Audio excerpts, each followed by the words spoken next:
কোরবানি আমাদের একেবারেই দোরগোড়ায় চলে এসেছে। সেজন্য কোরবানিকে সামনে রেখে আজ আমরা প্রশ্ন উত্তরে কোরবানি এটা জানার চেষ্টা করব ইনশাআল্লাহ বিদিনিল্লাহ। 50টিরও বেশি প্রশ্ন কোরবানি প্রসঙ্গে আমি একত্র করেছি, যে প্রশ্নগুলোর উত্তরগুলো আমাদের জানা খুবই প্রয়োজন, এবং প্রশ্ন পেশ করে সাথে সাথে সংক্ষেপে আমরা তার উত্তর দেওয়ার চেষ্টা করব ইনশাআল্লাহ। খুব ডিপ বা গভীর ইলমি বা একাডেমিক আলোচনায় আমরা যাব না, সংক্ষেপে শুধুমাত্র উত্তরগুলো টাচ করে যাব, যেন আমরা বিশুদ্ধ রূপে সঠিক উপায়ে জেনে শুনে ভালোভাবে আমাদের কোরবানি আমরা সম্পন্ন করতে পারি। আল্লাহ তাআলা আমাদের সবাইকে আমাদের কোরবানিগুলোকে বিশুদ্ধ রূপে করার তৌফিক দান করুন। যে কোনো আমলের আগে ইলম শিখতে হয়, জানতে হয়। আমলের আগে ইলম জরুরি। যে কোনো বিষয়ে আপনি আমল করতে চাইবেন, সেই বিষয়ে আমল করার আগে বিষয়টি সম্পর্কে যদি বিশদ ধারণা থাকে, পরিষ্কার জ্ঞান থাকে, তাহলে সেই কাজটি সুন্দর রূপে সুচারুভাবে এবং যথাযথভাবে সম্পন্ন করা সম্ভব হয়। আর যদি না শিখেই কাজ শুরু করে দেন, না জেনেই কাজ শুরু করে দেন, তাহলে ভুল ত্রুটির কারণে সেই কাজ দ্বারায় যে ভালো ফলাফল আসার কথা, সে ফলাফল না এসে উল্টা হিতে আরো বিপরীত হওয়ার আশঙ্কা আছে। আর সেজন্যই কোরবানির মতো একটি আমল, যে আমলটি আমাদের দেশে মানুষ পরিমাণে ইসলামের যেসব কাজগুলো সবচেয়ে বেশি লোক করে সারা দেশে, তার ভিতরে একটা হলো এই কোরবানি। বেনামাজিও করে, বেরোজগারিও করে, ইসলামের অনেক কিছু না মানলে কি হয়েছে, কোরবানিটা করে।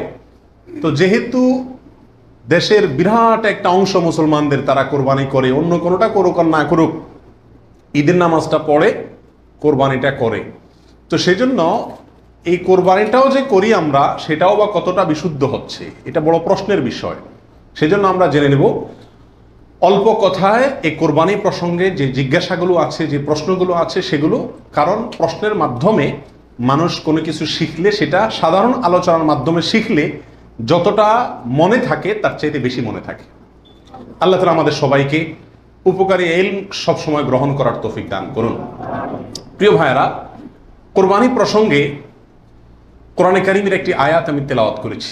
আল্লাহ সুবহানাহু ওয়া তাআলা বলেছেন, লা ইয়ানালাল্লাহা লুহুমুহা ওয়ালা দিমাউহা। তোমরা যে পশু আল্লাহকে সন্তুষ্ট করবার উদ্দেশ্যে জবাই করে থাকো, কোরবানি করে থাকো, এর গোশত, এর রক্ত কোনো কিছুই আল্লাহর কাছে পৌঁছায় না। ওয়ালাকিন ইয়ানালুহুত তাকওয়া মিনকুম, ওয়ালাকিন ইয়ানালুহুত তাকওয়া। কিন্তু তোমাদের অন্তরে যে তাকওয়াটা আছে, কোন মানসিকতা নিয়ে, কোন উদ্দেশ্য নিয়ে, কেন তুমি কোরবানি করছো, কোরবানি করার সময় তোমার মনের ভেতরকার অবস্থাটা কি, সেটা কিন্তু আল্লাহর কাছে ঠিকই পৌঁছে যায়। গোশত রক্ত জমিনেই থেকে যায়, দুনিয়াতেই থেকে যায়, উপরে ওঠে শুধুমাত্র তোমার অন্তরের ইচ্ছাটা, বাসনাটা। এই জন্য কোরবানি করার আগে সবচেয়ে গুরুত্বপূর্ণ পয়েন্ট হলো নিয়তকে খালেস করে নেওয়া। কি করে নেওয়া ভাই? নিয়তকে খালেস করে নেওয়া। কোরবানি করার আগে একটু ব্রেক দিন, একটু দাঁড়ান, একটু থামুন। আপনি কোরবানি করতে যাচ্ছেন, একটু থামুন। কেন কোরবানি করছেন? নিজেকে নিজে প্রশ্ন করুন এবং এই প্রশ্নের উত্তর নিজেকে নিজে দিন। এরপরে নিজেই বিচার করতে পারবেন আপনার কোরবানির কোনো বিনিময় আদৌ আল্লাহর কাছে পাবেন নাকি কিছুই পাবেন না। সম্মানিত সাথী বন্ধুগণ, যত মানুষ আমাদের সমাজে কোরবানি করে, এই বিশাল জনগোষ্ঠীর সবচেয়ে বড় অংশ বলা যেতে পারে, এই কোরবানিটা আমাদের জন্য আজ ফ্যাশনে পরিণত হয়েছে। এটার ইবাদত থাকে নাই। কারণ ইবাদত হয় সেই কাজ, যে কাজ বান্দা আল্লাহকে খুশি করার জন্য করে। কোরবানিটা সবচেয়ে বেশি সংখ্যক মানুষ করে, এর একটা কারণ এটাও যে কোরবানি এমন একটা ইবাদত যেটা নগদ লাভ নিজেই পায়, গোশতগুলা ফ্রেশ বাসায় উঠাইতে পারে, ঠিক না? ঠিক। এই কারণে সমাজের বড় একটা অংশ কি করে? কোরবানি করে।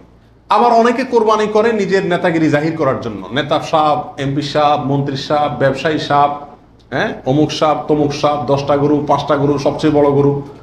এই যে একটা প্রতিযোগিতা, এই প্রতিযোগিতাটা মনে হচ্ছে ভালো কাজের প্রতিযোগিতা, আসলে এটা হলো এক ধরনের বড়াই, মাতবরির প্রতিযোগিতা, নিজের প্রভাব প্রতিপত্তি, নাম সুনাম এগুলোকে প্রতিষ্ঠিত করার প্রতিযোগিতা, যেটা কি প্রশংসনীয় নাকি নিন্দনীয়? নিন্দনীয়। এই জন্য ভাইরা আমার, কোরবানি করার আগে প্রথম একটু থেমে নিজেকে প্রশ্ন করতে হবে, আমি কেন কোরবানি করছি? আমি কি মানুষকে দেখাবার জন্য করছি না আল্লাহকে সন্তুষ্ট করার জন্য করছি? এই বিষয়টি নিজেকে নিজে প্রশ্ন করে এর ইতিবাচক এবং সঠিক উত্তর বের করে আনতে হবে, তারপরে কোরবানির দিকে পদক্ষেপ নিতে হবে। আল্লাহ তাআলা আমাদের সবাইকে বিশুদ্ধ রূপে সঠিকভাবে কোরবানি করার তৌফিক দান করুন। প্রিয় ভাইরা আমার, এবার আমরা চলে যাই প্রশ্ন উত্তরে সরাসরি। প্রথম প্রশ্ন হলো, কোরবানি কি? কোরবানি এটি উর্দুতে ব্যবহার হয়ে থাকে ত্যাগের অর্থে। কোরবানি করা, যে কোনো কাজের জন্য কোরবানি করা মানে কি করা? ত্যাগ করা। এই পশু কোরবানিকে কোরবানি বলা হয় এই জন্য যে এই কোরবানিটাও আসলে মূলত কি? ত্যাগেরই শিক্ষা বহন করছে। ইব্রাহিম আলাইহিস সালামের ত্যাগের স্বাক্ষর এই পশু কোরবানি। এর মাধ্যমে ইব্রাহিম আলাইহিস সালাম যে আল্লাহর জন্য বিশাল বড় ত্যাগ করেছিলেন, আল্লাহর কথাকে মানতে গিয়ে নিজের জীবনের সবচেয়ে বড় পরীক্ষার সম্মুখীন হয়েছিলেন এবং তিনি ত্যাগ করে পরীক্ষা উত্তীর্ণ হয়েছেন।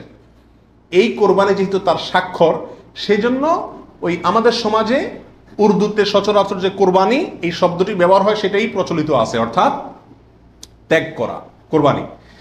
আর আরবিতেও কোরবান শব্দটি আছে, যেটা কোরআনে আল্লাহ তাআলা ব্যবহার করেছেন।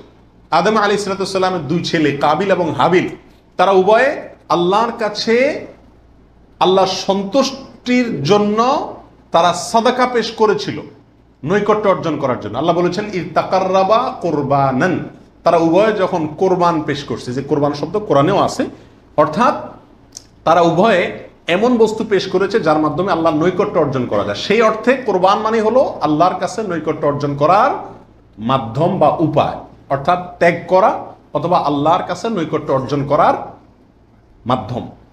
এ হলো কোরবানির সংক্ষিপ্ত শাব্দিক পরিচিতি।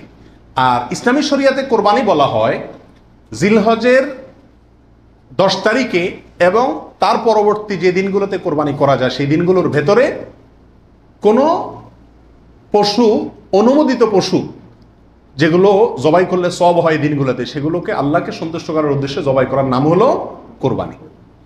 এ হলো ইসলামী শরিয়ার পরিভাষায় কোরবানির মোটামুটি একটি সংজ্ঞা। দ্বিতীয় প্রশ্নে চলে যাই আমরা, কখন কিভাবে কোরবানি শুরু হয়েছিল?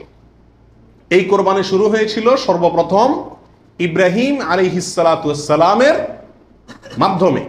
আল্লাহ সুবহানাহু ওয়া তাআলা ইব্রাহিম আলাইহিস সালামকে স্বপ্নের মাধ্যমে নির্দেশ করেছিলেন নিজের সন্তানকে জবাই করার জন্য।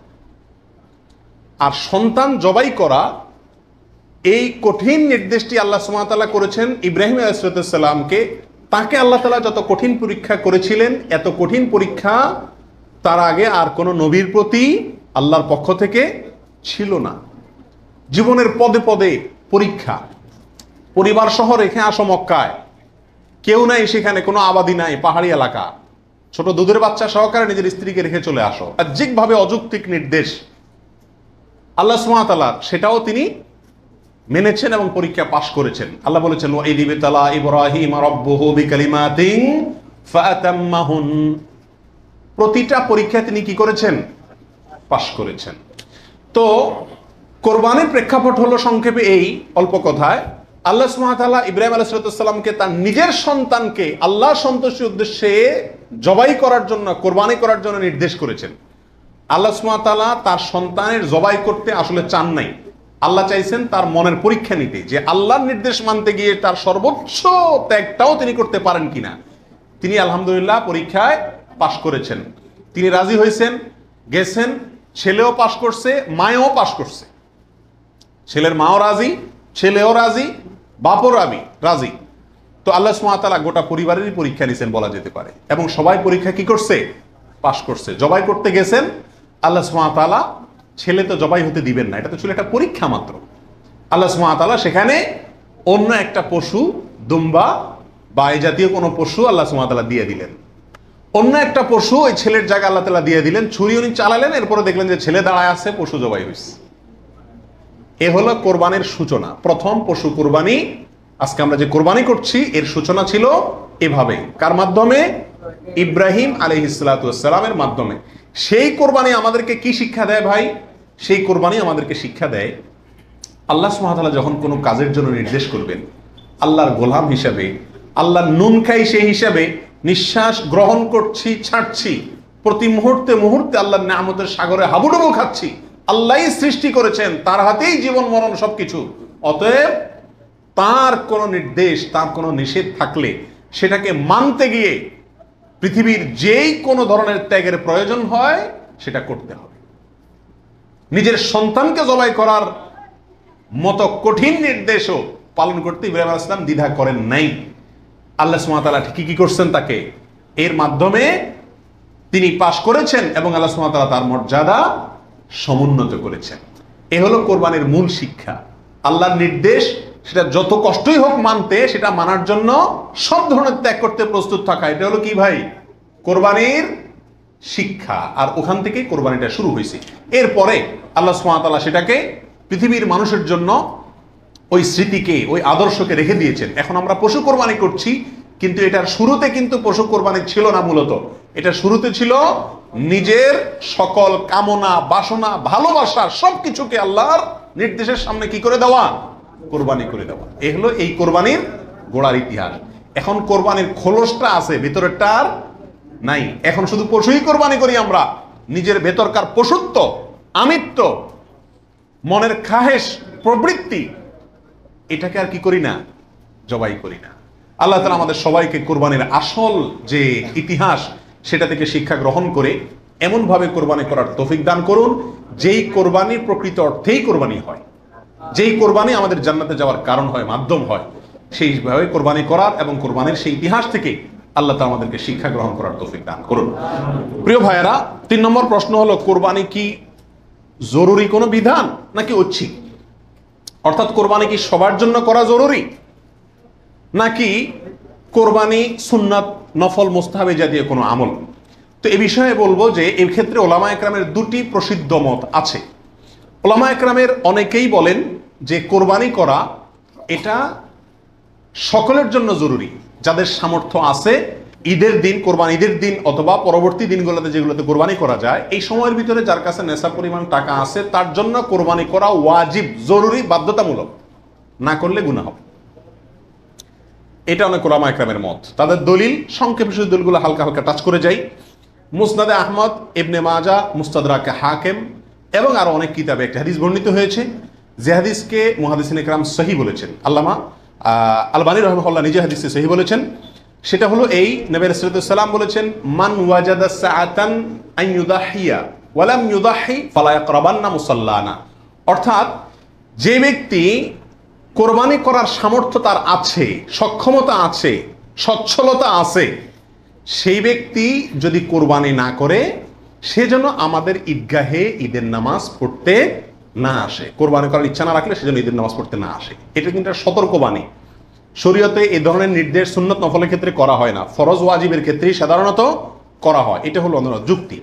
দ্বিতীয় দলিল হলো, এটাও মুস্তাদে আহমদে আসছে এবং হাফেজ ইবনে হাজার আল আসকালানী রাহিমাহুল্লাহ, বিশ্ববিখ্যাত হাদিস ব্যাখ্যাতা, তিনি বলেছেন যে হাদিসটি বিশুদ্ধ। নবী রাসূলুল্লাহ সাল্লাল্লাহু আলাইহি ওয়াসাল্লাম বলেছেন, ইয়া আইয়ুহান নাস, হে লোক সকল, ইন্না আলা কুল্লি আহলি বাইতিন উদহাইয়াতুন ওয়া আতিরাতুন, নিশ্চয়ই প্রত্যেক পরিবারের লোকের উপরে, প্রত্যেক পরিবারের উপরে একটি করে কোরবানি এবং আতিরা, এটা ওয়াজিব। আতিরা হলো রজব মাসে যে পশুটি জবাই করা হয়, সেটা একসময় ওয়াজিব ছিল, পরে এটা রহিত হয়ে গেছে।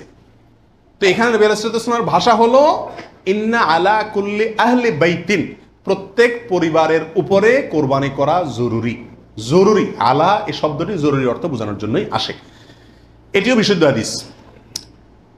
তাহলে আরো অনেকগুলো হাদিস আছে এই জাতীয়, যে হাদিসগুলোর আলোকে ওলামা ইকরামের একটা অংশ বলেন যে এই কোরবানি ওয়াজিব। ইমাম আজম আবু হানিফা রাহিমাহুল্লাহর মত এটা। এর বিপরীতে অনেক ওলামা ইকরাম বলেন কোরবানি করা ওয়াজিব নয়, এটা সুন্নাতে মুআক্কাদা। সুন্নাতে মুআক্কাদা মানে কি? সুন্নাত কিন্তু খুবই গুরুত্বপূর্ণ সুন্নাত, বিনা কারণে এটা ছাড়া মাকরুহ, অপছন্দনীয়, ভালো কাজ নয়। সুন্নাতে মুআক্কাদা এবং ওয়াজিবের সাথে খুব বেশি তারতম্য নাই, কাছাকাছি গুরুত্বের বিচারে প্রায়। সাহাবীদের ভিতরে অনেক প্রসিদ্ধ সাহাবী, তারা কোরবানি করতেন না, ওয়াজিব মনে করবে মানুষ এই ভয়, এরকম কোন কোন বর্ণনায় পাওয়া যায়। তারপরে কোন কোন বর্ণনা জানাবে এটাকে সুন্নাতু আবিকুম ইব্রাহিম এ জাতীয় শব্দ ব্যবহার করেছেন। এসব কারণে ওনারা সুন্নত বলেন, সুন্নতে মুআক্কাদা বলেন। যাই হোক, সর্বসাকুল্যে এই কোরবানি খুবই গুরুত্বপূর্ণ একটি বিধান, এটা হলো নিশ্চিত। ওয়াজিবের মতটা গ্রহণ করলে এটা বেশি সতর্কতা হয় এবং ইখতিলাফ এবং মতপার্থক্যের ঊর্ধ্বে উঠা যায়, এবং অনেকগুলো বর্ণনা এর পক্ষে রয়েছে। 4 নম্বর প্রশ্ন হলো, কোরবানি কয়টা করতে হয়? এই প্রশ্নটা আজকাল এই জন্য করতে হচ্ছে যে এখন আমরা সমাজে কোরবানির সংখ্যা বাড়ানোর জন্য এক ধরনের প্রতিযোগিতা খেয়াল করতেছি। 3টা গরু, 5টা গরু, 7টা গরু, এমপি সাহেব, মন্ত্রী সাহেব, ব্যবসায়ী সাহেব, বিভিন্ন সাহেবরা করে কি করে না, এমনকি আমরাও একটা গরু একটা ছাগল, কারণ কেউ গরুর গোশত পছন্দ করে, কেউ ছাগল গোশত পছন্দ করে ঘরে, যার কারণে দুইটাই দিতে হয়, অথবা গরুতে 1 ভাগ দিতে হয়, আবার আলাদা ছাগল দিতে হয়।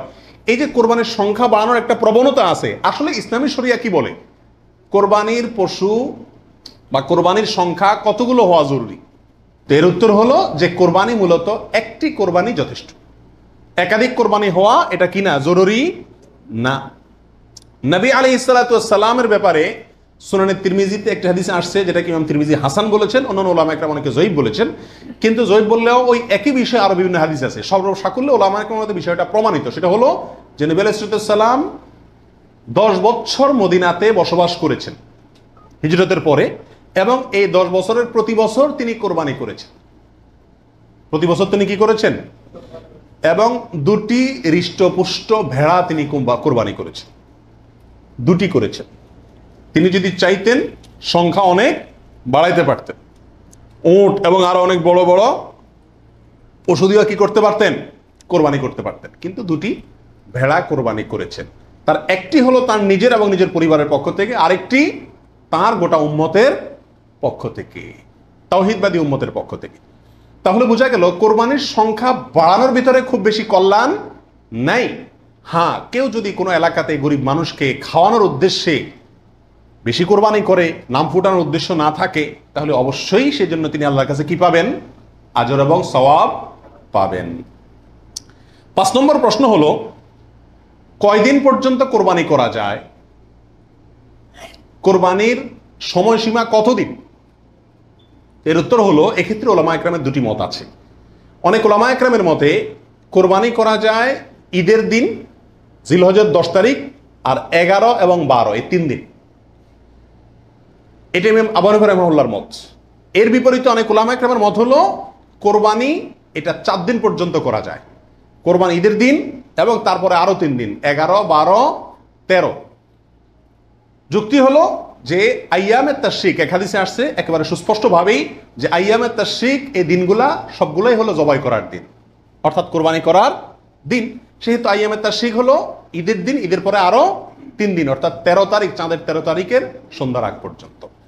এ হলো কোরবানির দিন। তবে কোরবানি প্রথম দিন ঈদের নামাজের পরপরই করা বেশি উত্তম, এতে কোনো সন্দেহ বা ইখতিলাফ কারোর নাই। এবারে সারা দুনিয়ার উলামা একরাম একমত। কারণ নবী আলাইহিস সালাম ঈদের দিন, ঈদের নামাজের পরপরই সাধারণত কি করতেন, কোরবানি করতেন।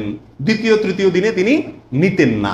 অতএব একেবারে শুরুতেই করে ফেলা হলো সবচেয়ে উত্তম এবং বেস্ট। এবারে কারো কোনো দ্বিমত নাই।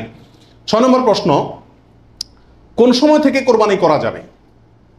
উত্তর হলো, ঈদের নামাজ যখন পড়া হবে, যেই এলাকাতে গরুটা জবাই হবে, ওই এলাকাতে যখন ঈদের নামাজ শেষ হবে, ঈদের নামাজ শেষ হওয়ার পরপরে কি করা যাবে, কোরবানি করা যাবে।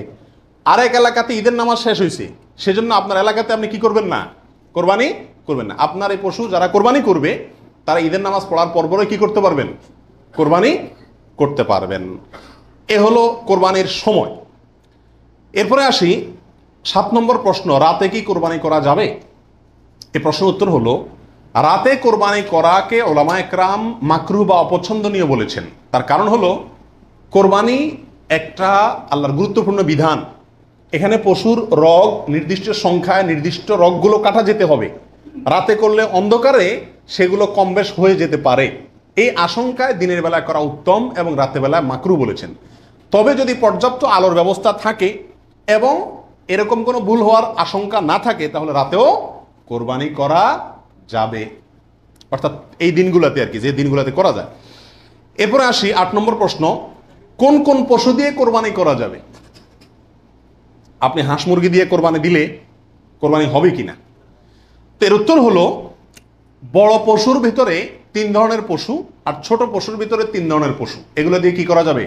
কোরবানি দেওয়া যাবে। বড় পশুর ভিতরে কোরবানি দিতে পারবেন উট, গরু, মহিষ, এগুলো দিয়ে। মহিষ দিয়ে দিতে পারবেন কিনা এটা নিয়ে ওলামায়ের ভিতরে সামান্য ইখতিলাফ আছে। অনেকে মহিষকে গরুর অন্তর্ভুক্ত করেছেন, অনেকে করেন নাই। যার কারণে যারা করেছেন তারা বলছেন করা যাবে, যারা করেন নাই তারা বলছেন করা যাবে না। এই জন্য একান্ত অনন্য উপায় না হলে সেদিকে না যাওয়াই ভালো, ইখতিলাফের দিকে। আর ছোট পশুর ভিতরে তিনটা, দুম্বা, ছাগল এবং ভেড়া, এগুলো দিয়ে কি করা যাবে? কোরবানি করা যাবে। এছাড়া অন্য কোনো পশু দিয়ে, এই গৃহপালিত পশু ছাড়া আপনি হরিণ দিয়ে অথবা অন্য কোনো হালাল পশু যেটা গৃহপালিত না, সেটা দিয়ে কি করা যাবে না? কোরবানি দেওয়া যাবে না, দিলে কোরবানি হবে না। 9 নম্বর প্রশ্ন হলো, গাভী এবং ষাঁড় উভয়টা দিয়ে কোরবানি দেওয়া যাবে? কি বলেন? গাভী এবং ষাঁড় দুইটা দিয়ে কোরবানি দেওয়া যাবে? যাবে। গাভী দিয়েও দেওয়া যাবে, ষাঁড় দিয়েও দেওয়া যাবে। 10 নম্বর প্রশ্ন হলো, পশুর বয়স কত হতে হবে?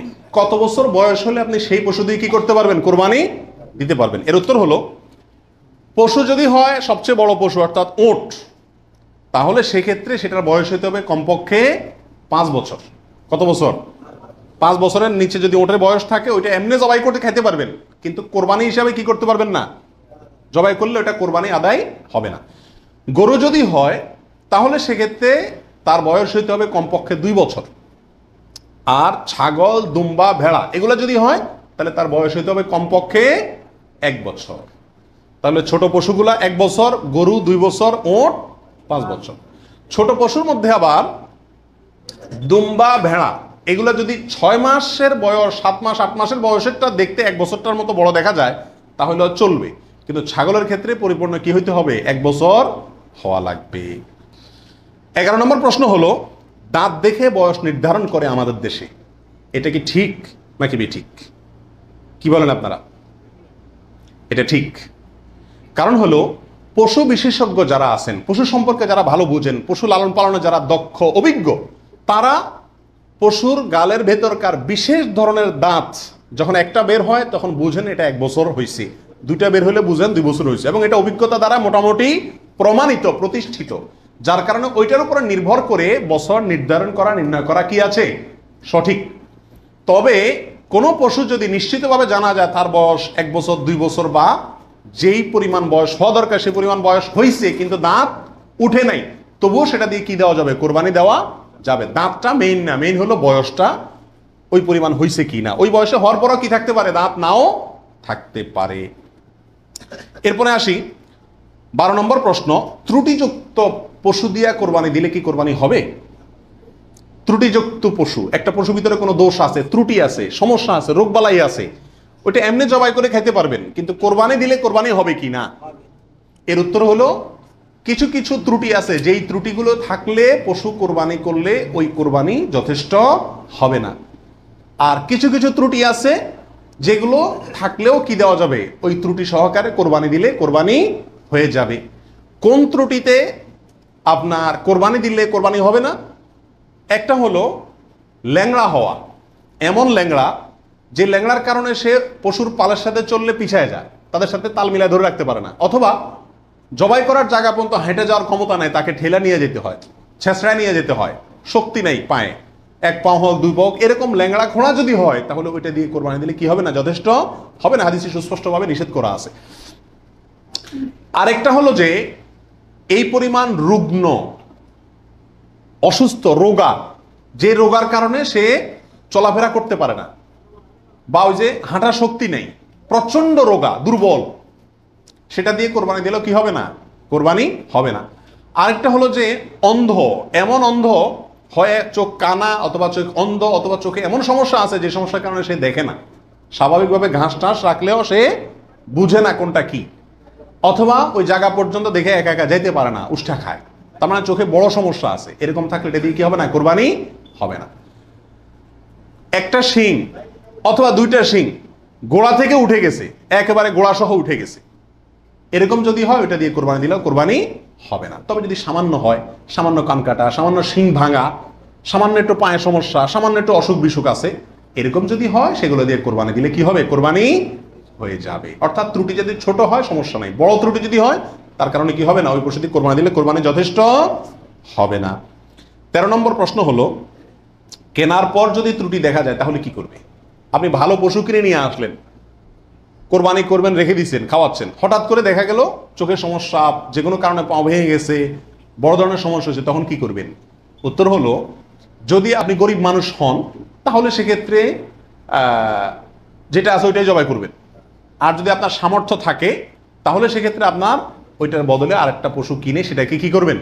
কোরবানি করবেন। এরপরে আসেন 14 নম্বর প্রশ্ন, কোরবানির দিন হাঁস মুরগি জবাই করা জায়েজ আছে কিনা? আমাদের দেশে অনেকেই গ্রামের দেশে বলেন যে কোরবানির দিনগুলোতে, ঈদের দিনে কি করা যায় না? হাঁস মুরগি জবাই করা যায় না। আসলে কতটা সঠিক? উত্তর হলো, এটা সম্পূর্ণ ভিত্তিহীন বানোয়াট কথা। এর কোনো গ্রহণযোগ্য ভিত্তি ইসলামী শরিয়াতে নাই। বরং কোরবানি ঈদের দিনে কেউ চাইলে হাঁস বা মোরগ কি করতে পারবে? জবাই করতে পারবে। তবে যদি এটাকে কোরবানির নিয়তে করে, যে আমার তো গরু ছাগল দেওয়ার সামর্থ্য নাই, আমি মুরগি দিয়েই দিলাম কোরবানি, তাহলে সেক্ষেত্রে এই জবাই কি হবে না? জায়েজ হবে না। কারণ এই পশু দিয়ে কি হবে না? কোরবানি হবে না। এমনি গোশত খাওয়ার জন্য যদি জবাই করে তাহলে ঈদের দিনেও জবাই করাতে কোনো সমস্যা নাই। 15 নম্বর প্রশ্ন হলো, কোরবানির পশু এটা দেখায় বেড়ানো, প্রদর্শন করে বেড়ানো, এটা কি জায়েজ আছে কিনা? আজকাল কোরবানির পশু কেনার পরে মহল্লাতে, গ্রামে, পাড়াতে, আশেপাশে একটা চক্কর মোটামুটি দেয় না? দেয় না? শুধু দেয় না, আপনার ওইটার গলায় একটা মালা লাগায়, হ্যাঁ, পারে না একটা সাইনবোর্ড লাগায় দেয় কার এটা সেটা, এবং তারপরে ওই গরুকে নিয়ে পুরো এলাকাতে ঘুরায়। এরপর বলে যে এটা কার গরু? বলে অমুকের গরু। এরকম একটা প্রথা মোটামুটি অঘোষিতভাবে চালু আছে না নাই? এরকম প্রদর্শন করে বেড়ানো এটা কি সঠিক? এর উত্তর হলো না। এই প্রদর্শনটা সাধারণত হয়ে থাকে জাহির করার জন্য, সবাইকে দেখানোর জন্য। আর এই দেখানোটার ভেতরে কল্যাণের চাইতে অকল্যাণ বেশি। কেউ যদি বলে আমি এটা দেখাচ্ছি এই জন্য যাতে অন্যরা উৎসাহিত হয়, তাহলে তো এটা ভালো উদ্দেশ্য, কিন্তু এই উদ্দেশ্যে খুব অল্প সংখ্যক মানুষই কি করে? এটাকে শোডাউন করে। বরং এটা শোডাউন করে কি জন্য? সবাই জিজ্ঞেস করবে, ভাই এটার দাম কত হয়েছে, কার গরু, মাশাআল্লাহ, জিতছে, হাসছে, এইসব যোগ বিয়োগ করবে। ঠিক না ঠিক? অতএব মানুষকে দেখায় বেড়ানোর উদ্দেশ্যে যদি এই কোরবানির পশুকে প্রদর্শন করা হয়, শোডাউন করা হয়, তাহলে এটা রিয়া, এবং রিয়ার কারণে গুনাহগার হবে। এটা করা যাবে না। আল্লাহ আমাদেরকে বুঝার তৌফিক দান করুন। 16 নম্বর প্রশ্ন হলো, কোরবানির পশু কেনার পরে এবং জবাই করার পরে পশুর সঙ্গে সেলফি তুলে এটা ফেসবুকে দেওয়া যাবে কিনা, সামাজিক যোগাযোগের মাধ্যমে প্রচার করা যাবে কিনা, ইসলামের দৃষ্টিতে এর ভিতরে কোনো, এ ব্যাপারে কোনো বাধা আছে কিনা? এর উত্তর হলো, কোরবানির পশু কেনার পরে অথবা জবাই করার পরে ওই পশুর সাথে সেলফি দেওয়া, সেলফিটাই তো অনেকের মতে এটা একটা মানসিক রোগে পরিণত হয়েছে। আর এই গরুকে কেনার পরে, ছাগল কেনার পরে তার সঙ্গে ছবি তুলে, সেলফি তুলে ওইটা ফেসবুকে বা সামাজিক যোগাযোগের মাধ্যমে প্রচার করা, এটা ইসলামের শরিয়ার দৃষ্টিতে খুবই গর্হিত এবং নিন্দনীয় একটি কাজ। বিশেষ করে এই জন্য যে প্রথমত বিনা প্রয়োজনে এই ছবিটা তোলা হচ্ছে, দ্বিতীয়ত হলো এর মাধ্যমে নিজে কি কোরবানি দিচ্ছে এটাকে কি করা হচ্ছে? জাহির করা হচ্ছে, প্রচার করা হচ্ছে। বাহবা কি আল্লাহর কাছ থেকে নিতে চান না মানুষের কাছ থেকে নিতে চান? আল্লাহর কাছ থেকে যদি নিতে চান তাহলে ওইটাকে প্রচার করে মানুষের কাছে লাইক কমেন্ট পাইলেন, সেই আশায় এটাকে আপনার লাইক কমেন্টের ব্যবসায়, বিজনেসের পুঁজি হিসাবে খাটাইলেন। আল্লাহর কাছে তার বিনিময় পাওয়ার আশা করা বড় কঠিন। এই জন্য এই গরুর সাথে সেলফি তোলা, বিশেষ করে জবাই করার পরে রক্ত সহকারে ছবি তোলা, এগুলো কোনো অবস্থাতেই ইসলামের শরিয়ার দৃষ্টিতে খুব একটা ভালো কাজ নয়। এগুলো থেকে আমাদের বিরত থাকা উচিত, মনে করা উচিত এটা একটা ইবাদত। এটা কি ইবাদত? ইবাদতের ক্ষেত্রে তামাশা বা যা মনে চাইলে তা করলাম, ফাইজলামতি করলাম, এর কোনো সুযোগ নাই। আল্লাহ আমাদেরকে বোঝার তৌফিক দান করুন। 17 নম্বর প্রশ্ন হলো, ভাগে কোরবানি দেওয়া যাবে কিনা? এটা একটা গুরুত্বপূর্ণ প্রশ্ন আজকালকার যুগে। কারণ কোন ওলামা একরাম বলছেন ভাগে কোরবানি দেওয়া যাবে না, বরং গরু হোক আর ওঁট হোক, যত বড় পশুই হোক, দিলে একজনের পক্ষ থেকে দিতে হবে, 7 ব্যক্তির পক্ষ থেকে যথেষ্ট হবে। এই যে কথা প্রচলিত আছে, এটাকে অনেক কোন ওলামা একরাম কি করছেন? অস্বীকার করছেন। আসলে সঠিক কোনটা, এ ব্যাপারে আগেই বলেছি যে একাডেমিক আলোচনা খুব বেশি লম্বাচড়া করার ইচ্ছা নাই এবং সুযোগও নেই। শুধু সংক্ষেপে এটুকু বলবো, সব যুগেই সবচাইতে বেশি সংখ্যক ওলামাদের মতে, বলা যায় প্রায় সবার মতে, সমস্ত ওলামা একরামের মতেই বলা যেতে পারে, প্রায় গরুর ক্ষেত্রে একটা গরু 7 জন ব্যক্তির পক্ষ থেকে কি হবে? কোরবানির জন্য যথেষ্ট হবে। এক্ষেত্রে বিচ্ছিন্নভাবে যে 2-1 জন আলেম বলছেন যে গরু হোক আর ওট হোক একজন থেকে হবে, 7 জন থেকে হবে না, তাদের যুক্তিগুলা খুবই ঠুনকো এবং খুবই দুর্বল। নবী আলাইহিস সালাম যে সফরে একাধিক ব্যক্তিকে কোরবানিতে অংশগ্রহণের সুযোগ দিয়েছিলেন, তারা বলেন যে এটা সফরের জন্য নির্দিষ্ট, অথচ নবী আলাইহিস সালাম সেটা নির্দিষ্ট করেন নাই, এটা ওনারা নির্দিষ্ট করছেন। নবী আলাইহিস সালামের কোনো নির্দেশ সফরে হোক, হাজারে হোক, সফরের বাইরে হোক, যে কোনো নির্দেশ সাধারণত ব্যাপকভাবেই সবার জন্য সব সময়ের জন্য প্রযোজ্য হয় যদি কোরআন এবং সুন্নাহর কোনো বর্ণনা দ্বারা নবী আলাইহিস সালাম নিজে ওইটাকে নির্দিষ্ট না করে দেন। তিনি সফরে যদি কোনো নির্দেশ করেন, ওই সফরের বাইরের জন্য সেটা কার্যকর হবে কি হবে না?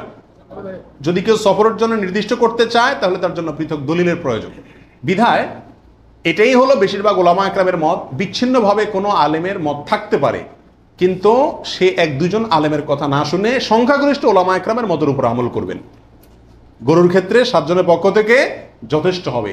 তবে একটা কথা এখানে বলতেই হবে, সেটা হলো উত্তম হলো একাকি দেওয়া, ভাগে না দিয়ে কিকে দেওয়া? একাকি দেওয়া। এক্ষেত্রে কারোর কোনো দ্বিমত নাই, একাকি দিতে পারলে সেটা সবচেয়ে বেস্ট এবং ভালো। 18 নম্বর প্রশ্ন হলো, পরিবারের সব সদস্য বা একাধিক সদস্য যদি সামর্থ্যবান হয় তাহলে সবাই দিবে, নাকি গোটা পরিবারের পক্ষ থেকে একজন দিলেই চলবে? নবী আলাইহিস সালাম থেকে এক্ষেত্রে একটা হাদিস বর্ণিত হয়েছে, যেটা একটু আগে আপনাদেরকে শুরুতে আমি শুনেছি, মুসনাদ আহমদে বর্ণিত হয়েছে এবং আরো অনেক হাদিসের কিতাবে কাছাকাছি হাদিস বর্ণিত হয়েছে। নবী আলাইহিস সালাম বলেছেন যে প্রত্যেক পরিবারের উপরে একটি কোরবানি জরুরি, প্রত্যেক পরিবারের উপরে উযহিয়াতুন, একটি কোরবানি জরুরি, আলা কুল্লি আহলি বাইতিন, এই ধরনের শব্দ তিনি ব্যবহার করেছেন, প্রত্যেক পরিবারের উপরে। এই হাদিস থেকে বোঝা যায় কোরবানি এটা এক পরিবারে একাধিক সদস্য যদি হয় সামর্থ্যবান, তথাপি যিনি মূল কর্তা তিনি দিলেন তাহলে সবার পক্ষ থেকে হয়ে যাবে। এর বিপরীতে ওলামা ইকরামের আরেকটি মত আছে, যেটা ইমাম আবু হানিফা রাহিমাহুল্লাহর মত, সেটা হলো কোরবানি পরিবারের একাধিক সদস্য যদি সবাই যদি সামর্থ্যবান হয় তাহলে প্রত্যেকের পক্ষ থেকে দিতে হবে। ওনার যুক্তি, উনি বলেন নবী আলাইহিস সালামের ওই হাদিস, যে হাদিসে তিনি বলেছেন যার সামর্থ্য আছে আর কোরবানি দেয় না সেজন্য ঈদগাহে না আসে। এখানে যার সামর্থ্য আছে প্রত্যেক ব্যক্তিকেই শামিল করে এই নির্দেশনা। বিষয়টা গবেষণামূলক, উভয় পক্ষেরই দলিল এবং যুক্তি আছে। তো এক্ষেত্রে সতর্কতামূলক মত যদি অবলম্বন করি আমরা, তাহলে প্রত্যেকেরই যার যার সামর্থ্য আছে তার পক্ষ থেকে করা যেতে পারে, এবং করলে সমস্যা হবে এটা কারোর মতেই নাই। 19 নম্বর প্রশ্ন হলো, 7 ভাগের নিচে হলে কোনো সমস্যা আছে কিনা গরুতে? একটা গরুতে ধরেন 5 জন মিলে দিলেন, 4 জন মিলে দিলেন, 3 জন মিলে দিলেন, 6 জন মিলে দিলেন, 7-এর নিচে হলো, এটা কি যথেষ্ট হবে না কোনো সমস্যা আছে? এর উত্তর হলো কোনো সমস্যা নাই। আমাদের দেশে অনেকে মনে করেন যে গরু দিলে 7 পুরা করতে হবে, এই জন্য যখন 7-এর সংখ্যা না পায় তখন এবার খুঁজে খুঁজে অনেক মৃত মানুষকেও যোগ করে, যেভাবে হোক কি করতে হবে? 7 পুরা করতে হবে। বিষয়টা এরকম না। কোরবানির গরুতে সর্বোচ্চ 7 পর্যন্ত দেওয়া যায়, 3 জন, 2 জন, 7 জন, 5 জন, 6 জন, যে কোনো সংখ্যায় 7-এর নিচে থাকলেই কোরবানি দেওয়া যাবে। এরপরে আসেন 20 নম্বর প্রশ্ন হলো, অমুকের নামে কোরবানি দেওয়া, তমুকের নামে কোরবানি দেওয়া, 7 নামে, 3 নামে, 5 নামে, এরকম একটা কথা সমাজে প্রচলিত আছে। এই কথাটা বলাটা সঠিক কিনা? এর উত্তর হলো না, এটা সঠিক না, এই কথাটা ভুল। কিন্তু এই ভুলটা এমন ভুল না যে ভুলের কারণে বড় ধরনের গুনাহ হয়ে যাবে, কারণ এটা বলার ভুল, এভাবে বলাটা উচিত না। কারণ কোরবানি হবে মূলত আল্লাহ সুবহানাহু ওয়া তাআলার নামে, অতএব 5 নামে, 4 নামে, 3 নামে, 7 নামে কোরবানি হয় না। নাম শুধু একটাতেই হয়, সেটা হলো বিসমিল্লাহ, আল্লাহর নাম, ঠিক না বেঠিক? অতএব এই কথাটা বলার ভুল। এখানে বলতে হবে 7 জনের পক্ষ থেকে, 3 জনের পক্ষ থেকে, বা 3 শরিক, 5 শরিক, 5 শেয়ার, 5 ভাগ, এভাবে বলা যেতে পারে। কিন্তু বা অমুকের পক্ষ থেকে, তমুকের পক্ষ থেকে, এভাবে বলা যেতে পারে, কিন্তু অমুকের নামে, তমুকের নামে এভাবে বলাটা উচিত নয়। যদিও এখানে কেউ এই উদ্দেশ্যে বলে না যে আল্লাহর সাথে শরিক করে 3 জনের নামে দিচ্ছি, এরকম কেউ উদ্দেশ্য নেয় না, সেজন্য এটা কি হবে না, শিরকে পৌঁছাবে না। তারপর এভাবে না বলাই উচিত এবং উত্তম, নিরাপদ। 21 নম্বর প্রশ্ন হলো, নারী বুড়ি এটা অনেক সময় নিজেরা সাফ করতে কষ্ট হয় বা পারে না, তখন কাউকে দিয়ে সাফ করায়, সাফ করানোর পরে বলে সাফ করে দিবা, তুমি অর্ধেক নিবা, আমাদেরকে অর্ধেক দিবা। এরকম হয় কি হয় না? তাকে নারী বুড়ির অংশ দিলেন অথবা পশুর গোশতের অংশ দিলেন, এটা জায়েজ আছে কিনা? প্রাসঙ্গিকভাবে আরেকটি কথা প্রশ্ন চলে আসে, সেটা হলো যে কসাই যখন পশুকে বানায়, তো বানানোর পরে তাকে টাকার চাতে কিছু গোশত দেওয়া হয়, এবং অনেক সময় দেখা যায় যে বানানোর যে বাজার রেট, তার যে মজুরি, এটা তাইতে অনেক কমে রাজি হয়ে যায় কসাইরা। কেন? কারণ তারা জানে গোশত 5 কেজি দিলেই তো 2-2.5 টাকা এসে গেল, অতএব এক্ষেত্রে যদি আমাকে টাকা একটু কমও দেয় অসুবিধা নাই। এই ভুলটা ঘরে ঘরে হয়ে থাকে। কোরবানির পশু যারা বানায় সে কসাইদেরকে গোশত দেয় না, এমন মানুষ সারা বাংলাদেশে খুঁজে কয়জন পাওয়া যাবে আমার সন্দেহ আছে। কোরবানির মধ্যে সবচেয়ে বড় দাগের ভুলগুলোর ভিতরে এটা অন্যতম। এভাবে যদি কেউ করে তাহলে এটা বড় ধরনের ভুল। কোরবানি হওয়া না হওয়া নিয়ে টান দিবে। নবী আলাইহিস সালাম পরিষ্কার ভাষায় বলেছেন যে তোমরা কসাইকে, জাজ্জারকে কোরবানির পশুর কোনো কিছু দিবা না, তাকে আলাদা টাকা দিবা, তার মজুরি যেটা সেটা দিবা। কেন তাকে পশুর কিছু দেওয়া যাবে না? এই জন্য দেওয়া যাবে না যে এই পশুটা আপনি জবাই করছেন কার জন্য? আল্লাহর জন্য। এটার মালিক কে? মূলত আল্লাহ। যেহেতু আল্লাহ খায়ও না পরেও না, আল্লাহর জন্য কিছু দিলে আল্লাহ বলেন আমার পক্ষ থেকে গরিবকে দিও। এটা হলো আল্লাহ সিস্টেম। কিন্তু কোরবানির ক্ষেত্রে শুধু ব্যতিক্রম, আল্লাহ বলেছেন ঠিক আছে আমার জন্য দিছ, সবকিছুই গরিবকে দিতে বলি, এটা তোমার খাইতে দিলাম আমি। আল্লাহ আমাকে কি করছেন? খাওয়ার সুযোগ দিছেন। এখন আমি যদি এটা বিক্রি করি বা কোনো কিছুর বিনিময়ে কাউকে দেই, তাহলে সেটা কি হবে না? জায়েজ হবে না। কোরবানির পশুর গোশত যদি আপনি জাজ্জারকে দেন, কসাইকে দেন, তাহলে কেমন জন্য আপনি তার পরিশ্রমের বিনিময়ে তাকে এই অংশটা তাকে বিনিময় হিসাবে দিলেন, পারিশ্রমিক হিসাবে দিলেন, তাহলে বিক্রি করার মতো হয়ে গেল। এই জন্য কি হবে না? এটা জায়েজ হবে না। কসাইকে শুরুতে সাপ বলে দিতে হবে যে ভাই গোশত পাবা না, কত টাকা নিবা সাপ বলো, তুমি সে আশা করে বসে থাকিও না, 2 টাকা বেশি নাও, কিন্তু আমি তোমাকে গোশত টোস্ত বা কোনো কিছুই দেবো না। তবে হ্যাঁ, কসাই যদি আপনার প্রতিবেশী হয়, আপনার আত্মীয় হয়, অথবা অন্য গরিব মানুষ হয়, অন্য 10 জন গরিবকে যে পরিমাণ দিতেন তাকেও সে পরিমাণ দেন, তাহলে সমস্যা নেই, ওইটা ঠিক আছে। কিন্তু অন্য গরিবদেরকে দেন আধা কেজি করে, তারা দেন 5 কেজি, সমস্যা আছে। কারণ 4.5 কেজি আপনি কেন দিলেন? তাকে কাটছে সেজন্য, এটা বিনিময় হয়ে যাচ্ছে, এই জন্য এটা করা যাবে না। অতএব নারী বুড়িও যদি কেউ সাফ করে, তাকেও কি দেওয়া যাবে না? ওই নারী বুড়ির সাফের বিনিময়ে নারী বুড়ির অর্ধেক বা গরুর কোনো অংশ তাকে দেওয়া যাবে না। সাফ করলে সাফের বিনিময়ে তাকে ক্যাশ টাকা দিয়ে দিবেন। কথা বুঝতে পারছি? নারী বুড়ি যদি দিতে হয় তাহলে গরিব মানুষ হিসাবে দিলেন, সেটা ভিন্ন কথা, কিন্তু এজ এ তার কাজ পারিশ্রমিক হিসাবে কি করতে পারবেন না? দিতে পারবেন না। এটা বড় বহুলের ভিতরে একটা, এবং এটা প্রচুর পরিমাণে মানুষকে সচেতন করা দরকার এই ব্যাপারে। 22 নম্বর প্রশ্ন হলো, কোরবানির ভাগিদারদের মধ্যে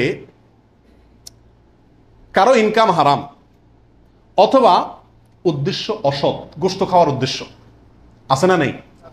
কোরবানি না দিলে ছেলে মেয়েগুলা কার দিকে চেয়ে থাকবে? কোরবানি না দিলে নতুন আত্মীয়, তারা কি বলবে? ব্যয়ের বাড়িতে রান কেমনে পাঠাবো? এরকম অনেক উদ্দেশ্য থাকে কি থাকে না? সারা জীবন দিয়ে আসছি, এবছর না দিলে সমাজে মুখ থাকে না, মানুষ কি বলবে, এই মানসিকতা নিয়ে কোরবানি অনেকে দেন না না?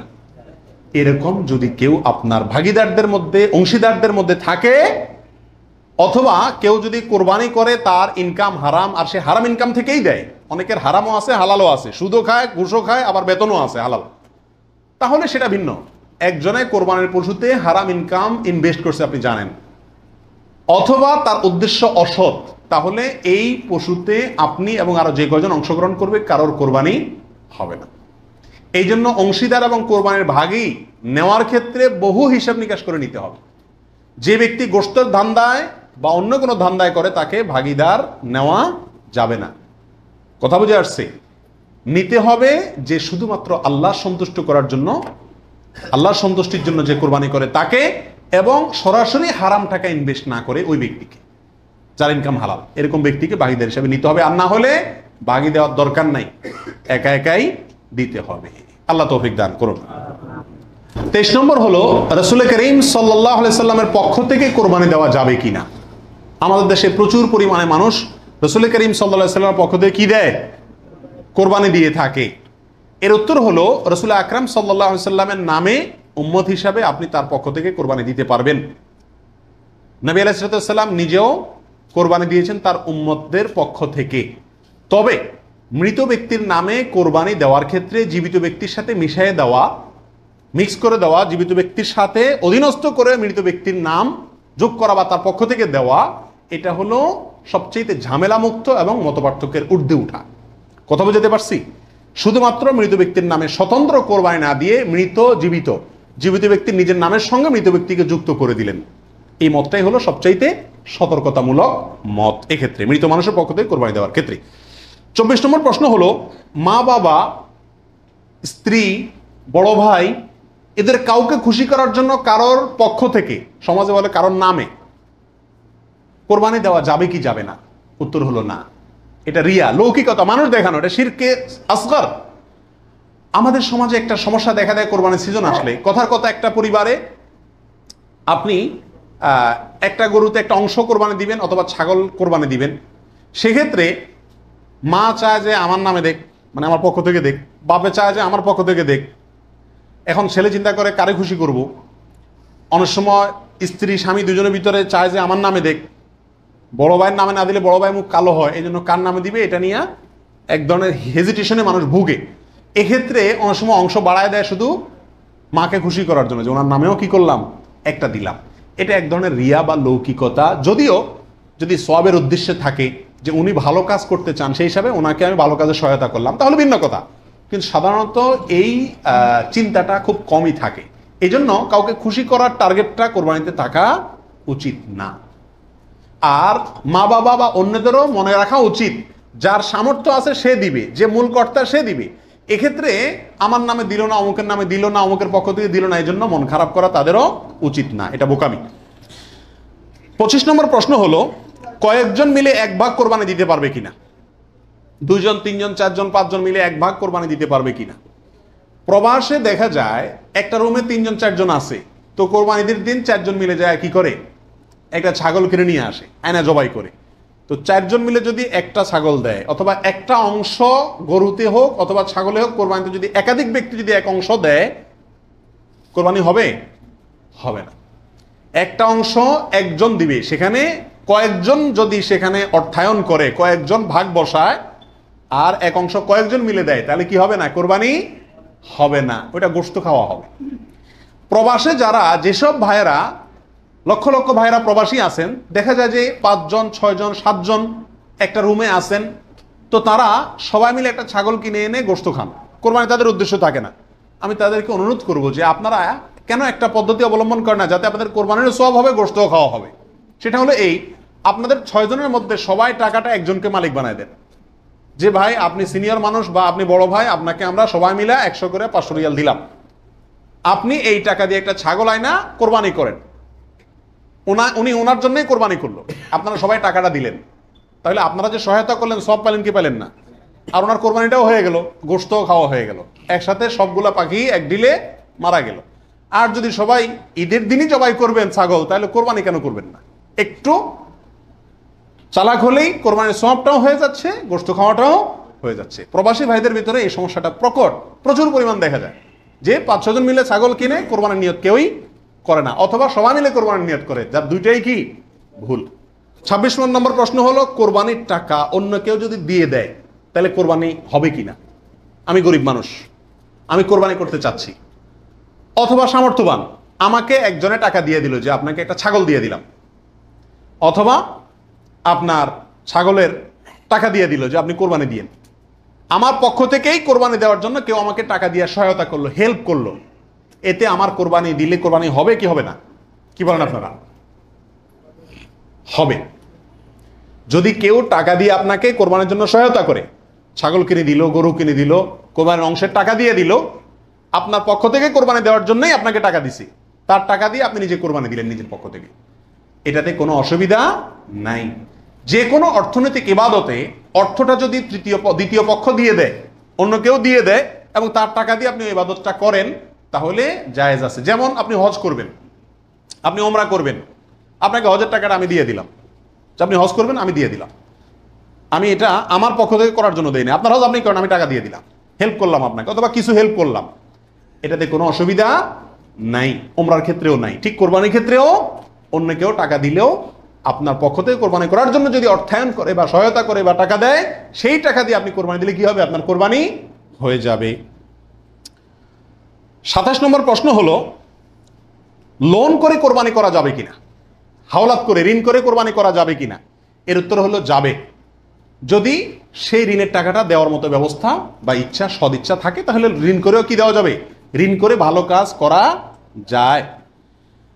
28 নম্বর প্রশ্ন হলো, ঋণগ্রস্ত ব্যক্তির জন্য কোরবানি দেওয়া উত্তম নাকি ঋণ দেওয়া উত্তম? উত্তর হলো ঋণ দেওয়া উত্তম। কারণ কোরবানির চাইতে তার জন্য ঋণের গুরুত্ব বেশি। সে যদি ঋণগ্রস্ত হয়, তার জন্য কোরবানি ইসলামী শরীয়তে তার জন্য কোরবানি না, তার জন্য ঋণ দেওয়া জরুরি। সে ঋণ পরিশোধ করবে, এরপরে টাকা থাকলে কোরবানি দিবে, না থাকলে কোরবানি দিবে না। কিন্তু আমাদের আজকাল অবস্থা হলো, ঋণ থাকলেও আমরা কোরবানি দিই, কারণ না দিলে মুখ রক্ষা হয় না, ছেলে মেয়ে কার দিকে চেয়ে থাকবে, গোশত করতে কে খাবে।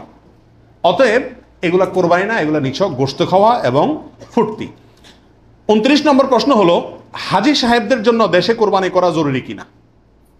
যারা হজ করতে আসছেন তারা দেশে তাদের পক্ষ থেকে কোরবানি দিতে হবে কিনা? উত্তর হলো না।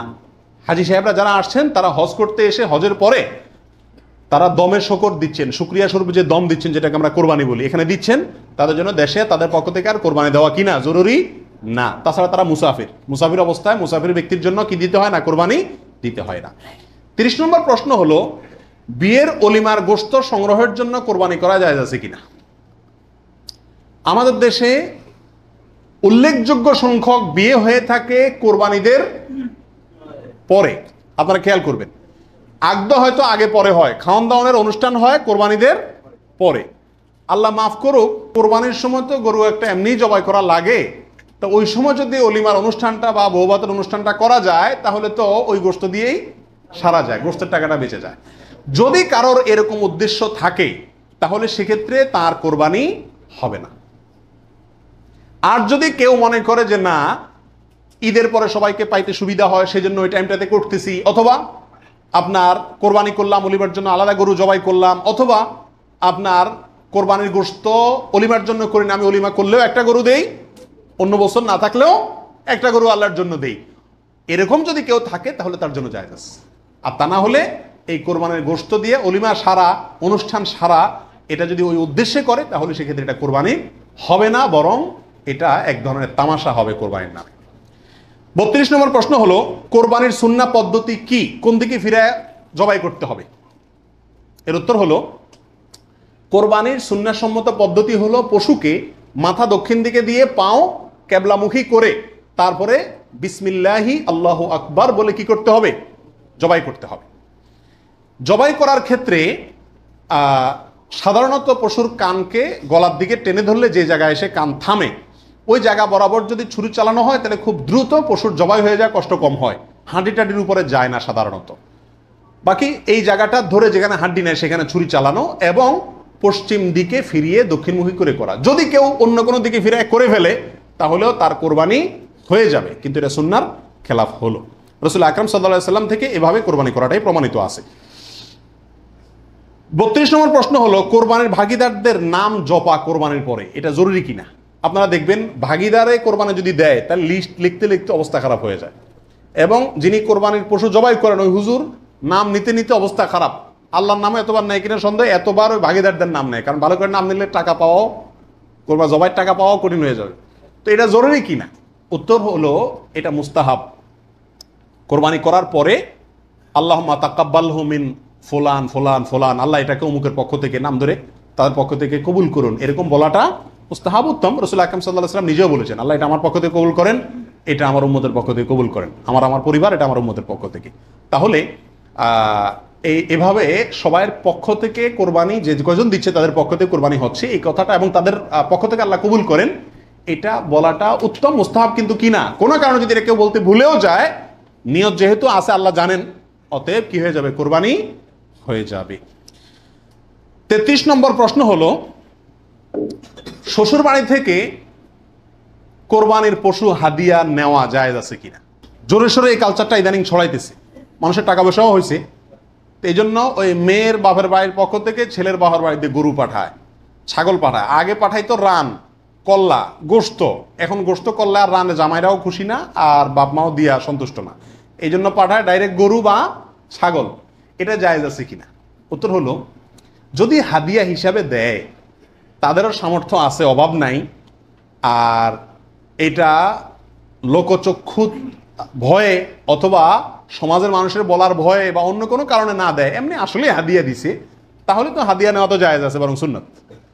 কিন্তু যদি এটা হয় যে না দিলে জামাই কি বলবে, জামাইয়ের মা খোঁচাবে, অমুকরা খোঁচাবে, তমুকরা খোঁচাবে, এসব কারণে যদি দেয়, তাহলে সেটা গ্রহণ করা জামাইয়ের পরিবারের জন্য কি হবে না, জায়েজ হবে না। এবং এটা খুবই বাজে একটা কালচার। উচিত তো হলো জামাই বাবা জিয়ে শাশুড়ির জন্য, শ্বশুর বাড়ির জন্য গরু ছাগল পাঠানো, এটা হলো উচিত। কারণ তারা সারা জীবন এই মেয়েটাকে বড় করে লাখ লাখ টাকা ইনভেস্ট করে মানুষ করে আমাকে দিয়ে দিছে। আমি বছরে বছরে একবার করে তাদের একটা গরু ছাগল দিতে পারলে ভালো হয়। খবরদার আবার শ্বশুর বাড়িতে দিলেন, বাহর বাড়িতে কিছুই দিলেন না। অনেকে আছে শ্বশুর বাড়ির অন্ধ, আবার সেটাও আবার সঠিক না। ব্যালেন্স রাখতে হবে। আল্লাহ তৌফিক দান করুন। 35 নম্বর প্রশ্ন হলো, বৈদ্যুতিক মেশিনে জবাই করা জায়েজ আছে কিনা। আপনারা জানেন যে উন্নত দেশগুলোতে বৈদ্যুতিক মেশিন দিয়ে জবাই করার একটা কালচার প্রচলিত আছে, বা অটোমেটিক মেশিন দিয়ে জবাই করার কালচার আছে। এটা দিয়ে জবাই করলে জবাই হবে কিনা, উত্তর হলো পশু জবাই হওয়ার জন্য শর্ত হলো পশুর নির্দিষ্ট কয়েকটা রগ আছে, রগগুলা কাটা যেতে হবে এবং রক্ত প্রবাহিত হইতে হবে। যদি কোনো বৈদ্যুতিক শক ইত্যাদির মাধ্যমে পশুকে দুর্বল করে ফেলা হয়, যে দুর্বল করার ফলে অনেক সময় বাঁচে কিনা এটাই সন্দেহ হয়, এরপরে ছুরি চালানো হয়, তাহলে ওই পশু দিয়ে কোরবানি করা জায়েজ হবে না। কারণ যে দুর্বল বানায় তাকে কি করা হচ্ছে, জবাই করা হচ্ছে, বিধায় এটা জায়েজ নাই। আর যদি ছুরি দিয়ে করা হয় এবং মানুষের হাত না লাগে এবং বিসমিল্লাহ বলা হয়, মুসলমানে সুইচ চালায়, তাহলে সেক্ষেত্রে ছুরি দিয়ে যদি জবাই হয়, কাটা যায়, তাতে কি হবে, কোরবানি হয়ে যাবে ইনশাআল্লাহ, এবং জবাই বিশুদ্ধ হবে।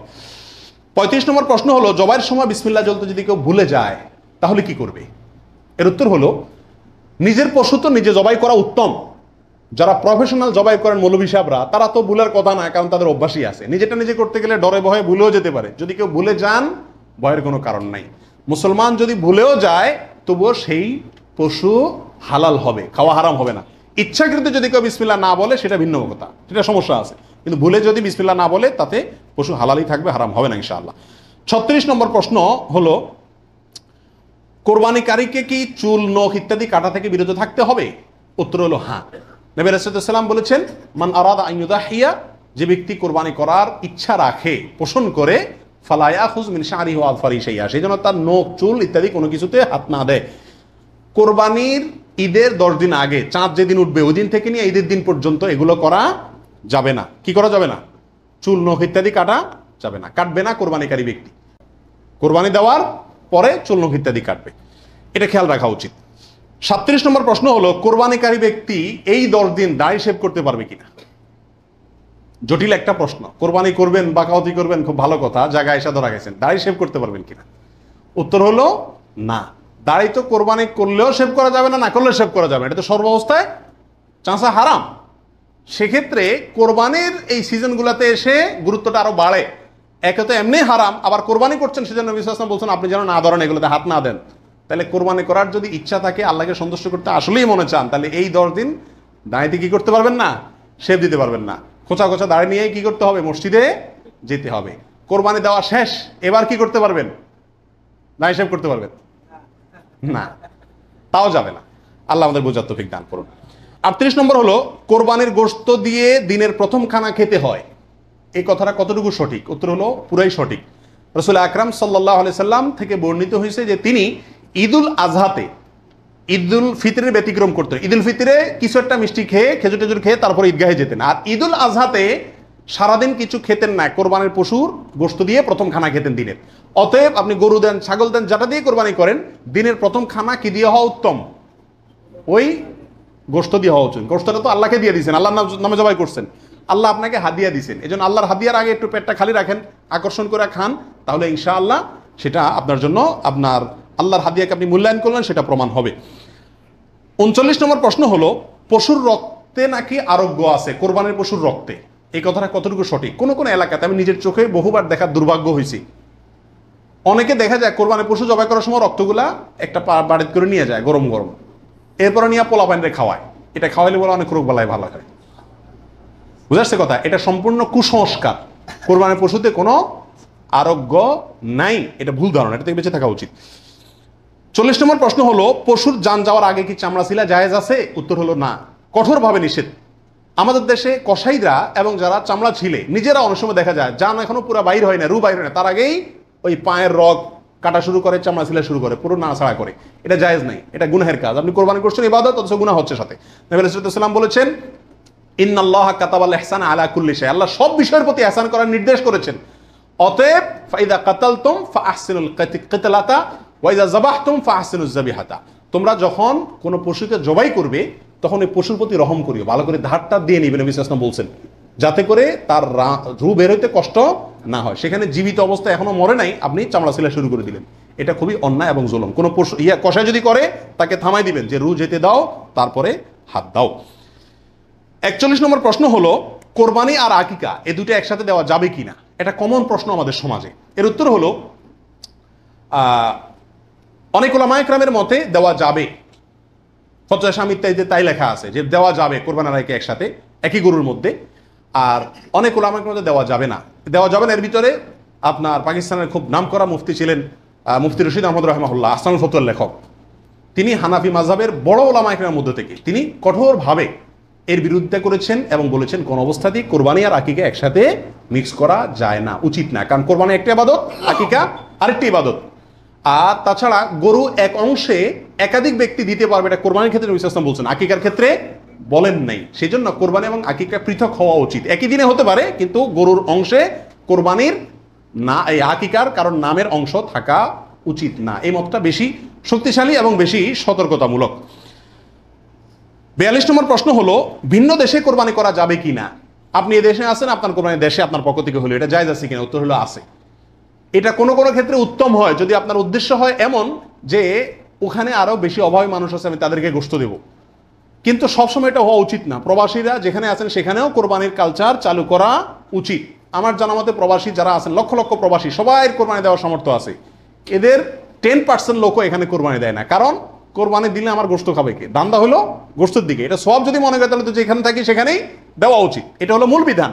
অন্য জায়গায় আপনি দিবেন যদি সেখানে দিলে বেশি সওয়াব হয়। অবশ্যই গ্রামে আমার দেশে গরিব বেশি, সেই হিসাবে সেখানে গোশত দিলাম, সেই নিয়তে দিলেন, ঠিক আছে। কিন্তু আপনি যদি এই নিয়তে দেন যে আমি এখানে গোশত যদি কোরবানি দেই তাহলে গোশত সব হাতে বুতে খাইব, আমার পরিবারের লোকজন তো পাইব না, এই নিয়ত যদি হয় তাহলে সেটা কিন্তু অন্যায় এবং ভুল।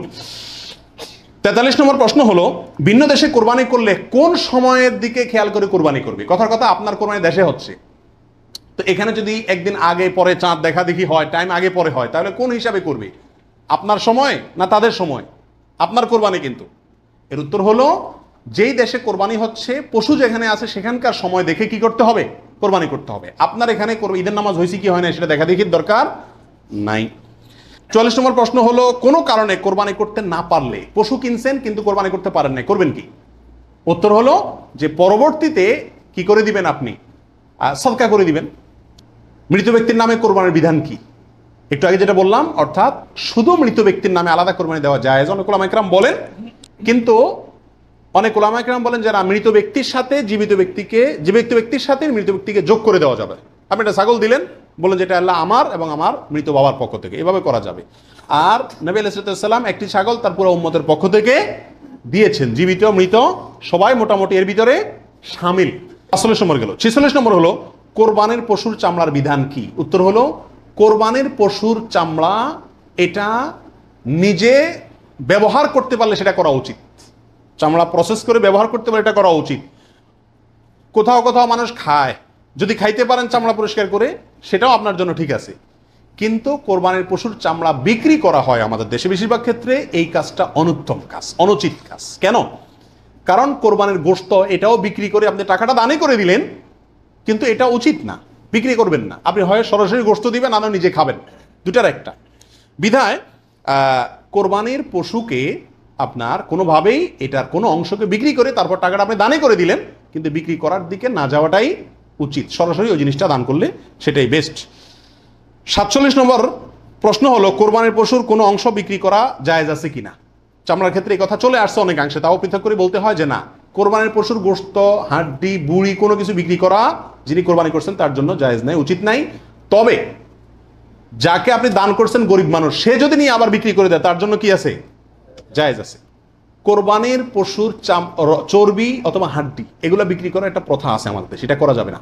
কোরবানির ঈদের আমি খেয়াল করছি ভ্যানালারা বাইর হয়, অতিরিক্ত চর্বিগুলো আছে এগুলো কেজি দরে কিনে, হাড্ডি কিনে এগুলাকে বিভিন্ন কাজে ব্যবহার করা হয়। তো আমাদের জন্য এগুলো বিক্রি করে নিজে খাওয়ার তো প্রশ্নই ওঠে না। যদি বিক্রি করেই ফেলেন তাহলে এটা দান করে দিতে হবে গরিবকে। আর বিক্রি না করে ওটা হয় এমনি আল্লাহর রাস্তায় কাউকে দিয়ে দিবেন, আর না হলে নিজে খাবেন, ব্যবহার করবেন, বিক্রি করবেন না। 48 নম্বর প্রশ্ন হলো কোরবানির গোশত কিভাবে বন্টন করবেন, কয় ভাগ করবেন? এর উত্তর হলো কোরবানির পশু 3 ভাগে বন্টন করা উলামা ইকরাম মুস্তাহাব বলেছেন, কিন্তু কোনো হাদিসে এর ক্ষেত্রে আলাদা করে এভাবে নির্দেশ করা হয় যে 3 ভাগে করতে হবে। আল্লাহ কোরআনে বলছেন যে ফাকুলু মিনহু, তোমরা কোরবানির পশু থেকে নিজেরা খাও, ওয়া তাইমু আল কানিআ ওয়াল মুতাররা, ধনী গরিব সবাইকে দাও। তাহলে ধনী গরিব 2 ভাগকে দাও, আবার নিজে খাও, 3টাই হয়ে গেল এখানে। আয়াত থেকে 3 ভাগ মোটামুটি ভাবে ইঙ্গিতে বোঝা যাচ্ছে, কিন্তু এটা কোনো জরুরি কিছু না।